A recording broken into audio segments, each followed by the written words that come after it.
Kenya has been doing 6% economic growth since 2013, while in Nigeria, their economic growth is fluctuating. Their own confined area, they have that infrastructure compared to Nigeria. They have infrastructure like steady electricity supply, which we don't have here. They have good roads. Their justice system is more effective than ours here. If you give back to many child, there will be bastard. Okay, there. Are you getting my point? Okay, sir. There will be bastard. And there will be ones that, we uplift the name of that family. So that is it. That is how it is in Nigeria. Hello guys, you are welcome to my channel. Today I'm here with one of our fans who is an analyst. So we want to discuss Nigeria and Kenya. We want to compare these two countries. This comparison, please, is not based on discrediting any of this country. We are doing it for educational purpose, so that we can learn one or two things from the culture, the economy, and the infrastructural facilities that these two countries have, so that it can be an eye opener for anyone that is interested in going to any of these countries. So if you are a fan of these countries, or you are living in one of these countries and you know much about the other country, you can comment in the comment section, because I'll be glad to learn from you. So, and also our viewers on this show, they will be also glad to learn from you. Before we go into this video properly, let me say, if you are here to subscribe to this YouTube channel, please click the subscription button down there, turn on the post notification bell, so that YouTube is going to inform you immediately we drop new video like this one. Please also share this video, give it a thumbs up, so that YouTube is going to recommend it for more people, so that they can watch and learn about Kenya and Nigeria. So on this show, I'm here with Mr. Olalekan. So Mr. Olalekan, we want to talk about Nigeria and Kenya. So let me hear your view about this country before we start the comparison. Kenya is located in eastern part of Africa, while Nigeria is located in western part of Africa. So now my first question is, let's talk about the independence. You know, these two countries, they had independence around the same time. So do you think that their growth rate is kind of the same? Actually, it depends on the angle you are looking at. Nigeria got their independence in 1960, while Kenya got their independence in 1963. In terms of economic growth, because these are the yardsticks in measuring whether a country is developing or not. Kenya has been doing 6% economic growth since 2013, while in Nigeria, their economic growth is fluctuating. Yeah, it's fluctuating. Though during the past administration, we had economic growth. It's during that time, you know, our production capacity in Nigeria is increasing, but with the economic situation we are having in the country now, most of the producing companies, they've left Nigeria for another country, you know, due to infrastructure absence and due to electricity that we don't have in Nigeria. Okay, so let's go to landmass and population. Nigeria is almost 4 times of Kenya. Do you think that the government of Nigeria is capitalizing on this population strength in terms of development and other things? Yeah, when it comes to, you know, population is one of the factors, you know, when we are talking about economic growth and economic development, because the markets will be there, people will be there to patronize what you are producing and what you are selling. We have the population, and in fact, as a matter of fact, in Lagos has 3 times of market space more than Nairobi. That is the capital of Kenya. And in Lagos alone, you know, the economic capacity of Lagos alone is more than 20 to 30 African countries. We have the population, we have the resources, but the problem we are having is to put those resources and the manpower resources and natural resources that we have is to put them together in ensuring that Nigeria is the best place to live. So the problem we are having is a problem of management. So when we have this population, and I think every company will prefer a place where they have population and they have market. We have the market here. Why is it that these producing companies decide to leave Nigeria to other African countries? There are many things to that. When it comes to population, we have it. We are blessed. Even there was a forecast that was released about 3 months ago that in the year 2050, Nigeria will be third, in terms of population after China and India. And they made us to understand that our momentum to produce, is more than many countries. Even despite that we don't have that, medical infrastructures, even that we don't have these infrastructures in place, but our momentum to procreate is increasing, and it will continue to increase, even despite that we lack all these things. And the reason why they are leaving is, the market is there. We all know that the market is there, but the infrastructure, the price of what they are using to produce is skyrocketing. Most of these companies, they don't rely on public electricity. They improvise on the electricity they use, inverter, all these things cost a lot of money. Then the one they are using presently for their generator, for their plant, is diesel. Unfortunately, the price of diesel increased by 3 to 350%, and the economy is not expanding. So once the economy is not expanding, they will find it very difficult to sell what they are producing. So now let's talk about the government of these two countries. Both of them are practicing democratic system of government. Which of this country do you think is doing it better? It depends. We can't really condemn the potentials of our leaders in Nigeria. Okay. We can't. It is just that I see that as a coup on their own side, on their own parts. They have the potential, but I don't really know. It's so mysterious, because most of these political leaders, they visit other developed countries, and they see what the leaders there they are doing. They have the capacity, but for them to harness this capacity into reality is a problem. In Nigeria, Kenya is still developing. There are in so many ways we can't compare Nigeria to Kenya. Nigeria is mega in terms of so many things compared to Kenya. So now let's talk about the economy of these two countries. Do you think that Nigeria or Kenya, who do you think is doing it better? Because if you go online, you see that the economic growth of Kenya has been steady since 2013, as like you rightly said, and that of Nigeria is fluctuating. What can you say about this one? There are many things to this. When you say economy, you can't economic growth. You can't talk about economic growth and economic development without infrastructure. Now, their own confined area, they have that infrastructure compared to Nigeria. Nigeria is big. In fact, Nigeria ought to have divided into like 4 countries, and they will be doing fine. But the likeness of Nigeria, it is not a curse. It should be a blessing to us. But the fact that we don't have that leaders that will be able to harness on these opportunities. They have infrastructure like steady electricity supply, which we don't have here. We don't have it here. And there is no country that could develop, without all this infrastructure. They have good roads. Their justice system is more effective than ours here.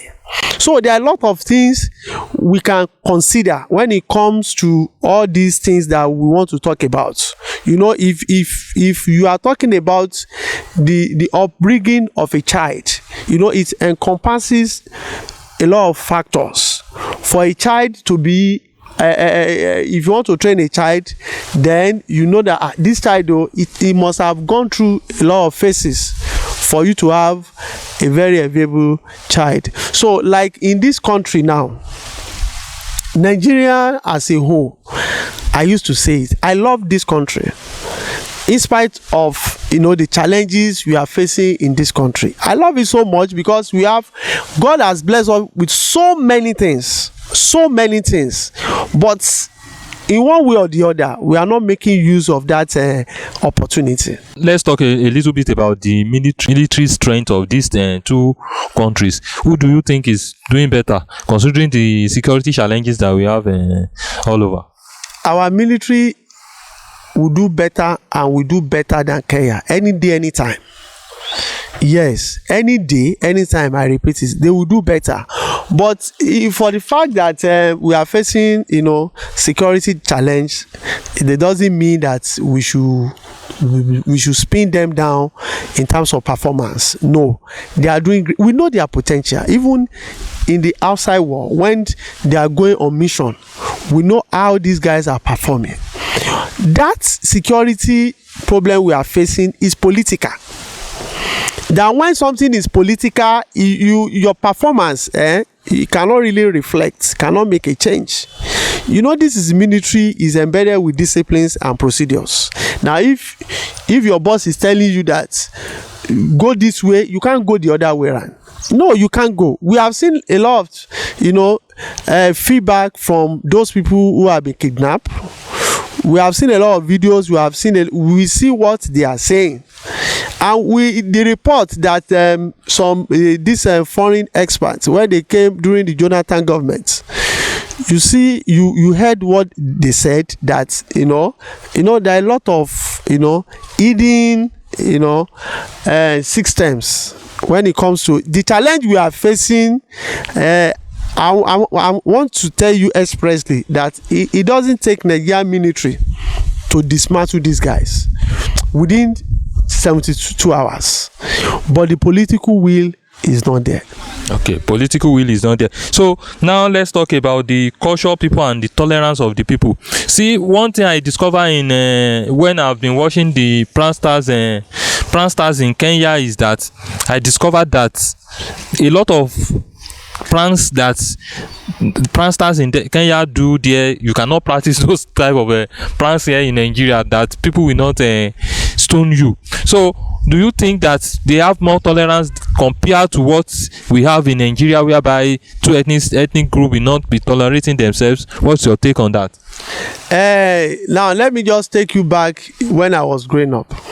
Okay. You know, while I was growing up, there is this communal love. I can relate with you. I can sleep in your father's house without the permission of the owner of the house. In as much as my parents are aware that I stay in your house, they are comfortable. Then during my own time while I was growing up, where we are living and my primary school is up to like 60 kilometers. I trek more than 1 hour before I get to school. And our shop then from my school is even more far than our house. I'll say trek. Then there was nothing like this kidnapping.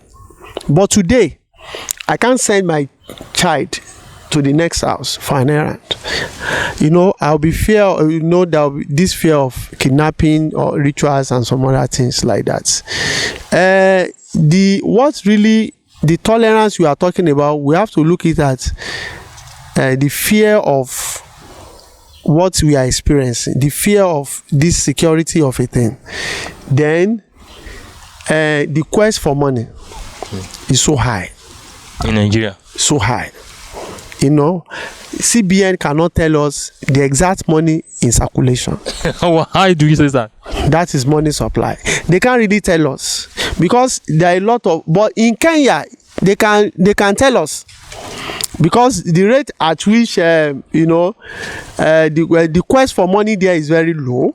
There is even somebody that said on internet that in Kenya they love hardworking. They are hardworking people. They prefer you being hardworking than just becoming overnight millionaire. No, we are hardworking here, my brother. I mean in terms of quest for wealth. You see, we are many. If you give back to many child, there will be bastard. Okay, there. Are you getting my point? Okay, sir. There will be bastard, and there will be ones that we uplift the name of that family. So that is it. That is how it is in Nigeria. We are so many, but all of a sudden for the past 15-20 years now, the blood that is running in the system of our youth is something else. Maybe the kind of food we eat, in this time the children are giving back to children. Okay, people are not really mature before they get married. The mental strength is not there. Are you getting my point? Yes, sir. So in terms of that tolerance that you are talking about, people are not happy. Small thing. Now, if you do anything, everybody is suspect. Now I'm suspecting you. You'll be suspecting me because of this kind of situation we find ourselves. So you are talking about that pranks. People there to some extent, their standard of living is stable, but here is not stable. The price of goods and services is skyrocketing without the corresponding increase in the salary, in the wages of the populace. So you will see that the little they are having now cannot provide what they need. Even they cannot provide 30% of what they need. How do you expect that kind of people to be happy? In pranks industry, you can only get that in an happy environment. Because if you are doing a pranks and that kind of thing could be real when I'm happy, I will be tolerant. Even if you tell me that you want to use my head, I will know that it is not possible in the environment I am. You can't go to United Kingdom and say I want to use my head. I will know instantly that you are just joking. I will know it can't be possible. But here, my brother, no be only head alone, even the whole body. I go do what? I go keep race, because I know it will happen and nothing will happen. Okay, in Nigeria it will happen and nothing will happen. No, nothing will happen. So that is why that people will see it as norms, and it is not that they are tolerant, really, from the way I'm seeing it, but their level, their standard of living is stable. They are sure of what they will meet in the markets. But today, in Nigeria today, when you went to the market, maybe you went to the market yesterday and you got there this morning, you realize that it is not the same thing you will buy. So that kind of disappointing spirits will trigger your anger at any time. And you are just thinking of what you want to eat, and somebody is playing pranks. You just see, you will be okay, right? So now let's talk about the unemployment rate and poverty rate of these two countries. I saw online that the unemployment rate of Kenya dropped from 10.4%, that was in 2020, and now it's around 6%. Whereas, comparing this with that of Nigeria, do you see any difference? We don't need any figure here for us that will tell us that people are not gainfully employed. You don't need any statistics. These things are real. Okay. Then who are the largest employer of labor? Is a private sector. Yes. But it's not working. Most of the companies, they are getting out of the country. So now, how do you expect these graduates to get employment? Now, the government's employment is static. There is no magic. If a governor is telling you that he doesn't have job to give you, see, he's saying the whole truth. There was a time the president of this country said he does it, and he's saying the whole truth. But I think government should provide an enabling environment for business to thrive. If you are talking about enabling environment, you are talking about security, you are talking about infrastructure, you are talking about electricity, you are talking about good roads, you are talking about sound security architecture, but we don't have it. So there is no way government could provide that enabling environment. Now, if you go to, was it not yesterday? I was watching CNN. I think it was in UK or in Sweden. They said they reduced their lending rate. Okay, and you know that thing will go a long way. You get it, to improve the economic activities of that country. But the lending rate here is increasing. Despite that, if you get a loan from the bank now, there is no let me say concession, especially all these roadside loan. If you get loan now, they will tell you that in the next 3 hours you start your repayment. Are you getting my point? That is the situation we find ourselves in this country. So that place, they have stable electricity, but we don't have. Reasonably, they have good roads, okay, but our good roads there is we don't really have. Some people will be telling you that Abuja is sweet, maybe where big boys lives, but in some area the roads are not good. Then farmers cannot go to farm again. Are you getting? That is why the cost of food is increasing. They can't go to farm, fear of ensmith. Sure, you get. So these are the issues. Until when government see this, and take action on these things, those are the things that can bring about economic growth and economic development. Now, before we go, let's talk about the inflation rate of these two countries. Okay. The inflation, the inflation, it has three. There are three factors. Well, because I am not about these figures. Somebody can just sit down somewhere and manufacture one figure and print it out, and it becomes research. But here, when you are talking about inflation, you are talking about price. Okay? Yes. You are talking about the money in your pocket or in your account. Then the goods, you are talking about it. Now here, the goods that you want to use that thing for is increasing. Okay? Then the money in your bank account or in your pocket is devaluating. So this thing, it is not a rocket science. It's so simple that we have stagflation. The price of goods are skyrocketing every day in this country. There is no price regulation. I can bring in my goods and decide to sell it. Where we are in this town now, those people that are selling building materials, they are big boys. They may not up to like 3 to 4. They can sit down somewhere on Sunday like this and say, "Oga, make we increase," and it's binded. If you go to this place, you meet it the same thing. So no government, nothing. Everybody is just doing his own. So until when government, all these things are simple things. They are not that difficult.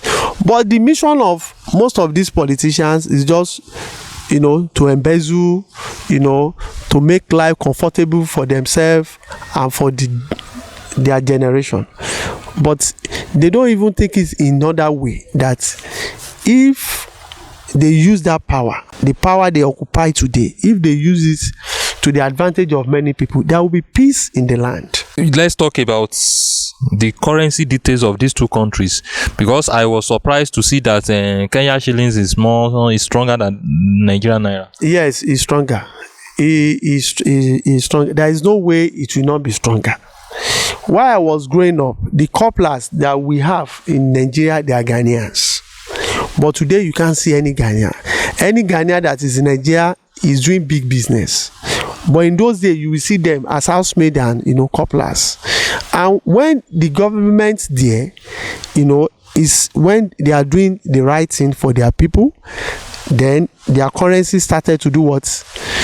To be more valuable. Okay? Now, there is no way our currency will be more valuable, because currency cannot be valuable in the face of inflation. It doesn't work that way. Now, currency cannot be valuable in the face of high consumption. We are consuming, we are not producing. Are you getting my point? If we produce what we eat, then our currency will do what? Will be stronger. Any deal that you want to do in the country now will be exchanged with what? With USD. Okay? But if we exchange our business with our local currency, that is our identity. Now, if anybody sees our currency now, they will say, this country, me, I can't go there. Only you will see foreigner here hustling. Any foreigner that is in Nigeria is doing big business. Okay? So our currency, my advice for the government is that they should try as much as possible, okay, to increase our production level. As much our production level is increased, how will this production level be increased? Is providing all these infrastructures. These are the motivators. These are the major things that can enhance our production. So once production increase, then definitely more people will be employed. Definitely the economy will be more expanded. Okay, and there will be peace. If you can be able to eat, and I can be able to feed my family, and buy the car of my choice, there will be peace. Now there won't be all this division of a thing. We should be more enlightened, okay, in the way we handle the matter of the country. With all these indices that you have used to compare these two countries, will you say you prefer to stay in Kenya than Nigeria if you are given the opportunity to be in Kenya? Let me tell you something. It depends. The poverty here is more than that of Kenya. But when it comes to population, we are more populous. Then when it comes to opportunity, Nigeria they have more opportunities than Kenya. Okay? But when it comes to peace of mind, because the security system there is better than Nigeria, the justice system is also better than Nigeria. So it depends. And if you want to get money, do business, Nigeria is the best place, in spite of the fact that we don't have that infrastructure. In spite of that, like what I told you the other time, that even in the absence of health facilities, even in the absence of security, Nigeria will still continue to procreate. The population will still continue to increase. It is natural. Okay? So it depends on what you want. But for me, as a Nigerian, I'm proud of my country, and I'm always proud of my country. Kenya it is not bad to stay. Kenya is a very good country because they have a very good system there, and they are more accommodating. I have a friend, my Facebook friend. We were chatting one day, and I asked her that, because she's a teacher there, and she said what they are paying here, is they are paying their teacher here is far more than what the Nigeria government is paying their teacher. Okay, and she was even surprised that what we are experiencing in this country in terms of the security, that they don't experience that kind of thing. So it depends on what you want. Like there was a guy who was giving scholarship. I think he was in Zimbabwe or that eastern country. Was giving scholarship to study in Canada. He decided to stay. He said he wants to stay in his country. It depends on, it depends. So if you want to leave Nigeria for Kenya, then it depends on what you want. It depends on the kind of opportunity that is available for you there. So it depends. Now, for somebody who is comfortable here, you can't expect that kind of person to go to Kenya. it's not possible. So thank you, Mr. Lekon, for being on this show once again. But before we go, guys, your own view about this topic, please share it in the comment section so that we can all learn together. Then, if you are new on this YouTube channel, please click the subscription button down there, because subscription is free. Turn on the post notification bell so that YouTube is going to inform you immediately we drop new video like this one. So your comment will be appreciated in the comment section. Please share this video with your family and friends. Then I'm going to see you in my next video.